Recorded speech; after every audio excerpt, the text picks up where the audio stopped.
৬৩ নং ওয়ার্ডের ধানের শীষের গণসংযোগ। বাংলাদেশ জাতীয়তাবাদী দল বিএনপির মনোনীত প্রার্থী আলহাজ নেবুল্লাহ নবীর ধানের শীষের নির্বাচনী গণসংযোগ করেছেন ৬৩ নং ওয়ার্ডের নেতাকর্মীরা। আজ ৬ ফেব্রুয়ারি এলাকায় অনুষ্ঠিত হয়। এই গণসংযোগ কর্মসূচিতে নেতৃত্ব দেন ৬৩ নং ওয়ার্ডের গরিব দুঃখের নেতা ও বিশিষ্ট ব্যবসায়ী শোয়েব মোহাম্মদ সানি।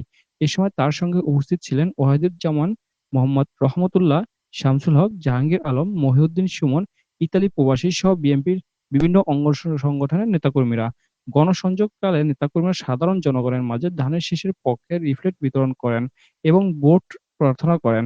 এ সময় শোয়েব মোহাম্মদ ছানি বলেন, দেশ জনগণের স্বার্থে বিএনপিকে বিজয় করতে কাজ করতে হবে।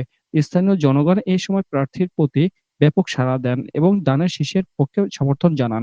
গণসংযোগ শেষে একটি সংক্ষিপ্ত পথসভায় নেতৃবৃন্দ আগামী নির্বাচনে ধানের শীষের বিজয় নিশ্চিত করার জন্য প্রত্যয় ব্যক্ত রাখেন। ঢাকা ৫ আসনে আপনারা জনগণের কেমন ধানের শীষে ঢাকা ৫ আসনে বিএনপির কেমন সাড়া পাচ্ছেন? ইনশাআল্লাহ ভালো। ঢাকা ৫ আসনে ৬৩ নং ওয়ার্ডের পক্ষ থেকে আপনারা বিএনপির কেমন সাড়া পাচ্ছেন? ইনশাআল্লাহ ভালো সারা পাচ্ছি। জনগণকে আপনার সর্বশেষ কি বলতে চাচ্ছেন? জনগণকে বলতে যাচ্ছি যে উন্নয়নের ধারা এবং দুর্নীতি মুক্ত এবং ফেসিবাদ মুক্ত বাংলাদেশ গড়ার জন্য ধানের শীষে ভোট চাই। মাদক মুক্ত এবং ফেসিবাদ মুক্ত ধানের শীষে ভোট চাই। ঢাকা ৫ আসনে বিএনপি ছাড়াও আরো কিছু প্রতিদ্বন্দ্বী দল আছে, আপনার কাউকে প্রতিদ্বন্দ্বী মনে করছেন কিনা?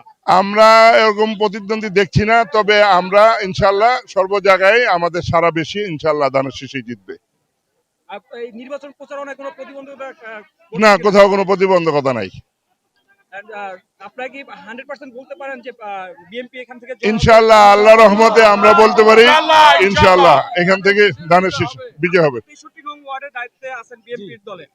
৬৩ নং ওয়ার্ডের পক্ষ থেকে আপনারা আলহাজ নবুল্লাহ নবীকে কতটুকু সমর্থন দিচ্ছেন এবং কি পরিমাণে ভোট? আমরা ইনশাআল্লাহ 100% সমর্থন দিয়ে যাচ্ছি এবং জনগণ সাড়া দিচ্ছে। ইনশাআল্লাহ নবী ভাই 100% এখানে বিপুল ভোটে জিতবে ইনশাআল্লাহ।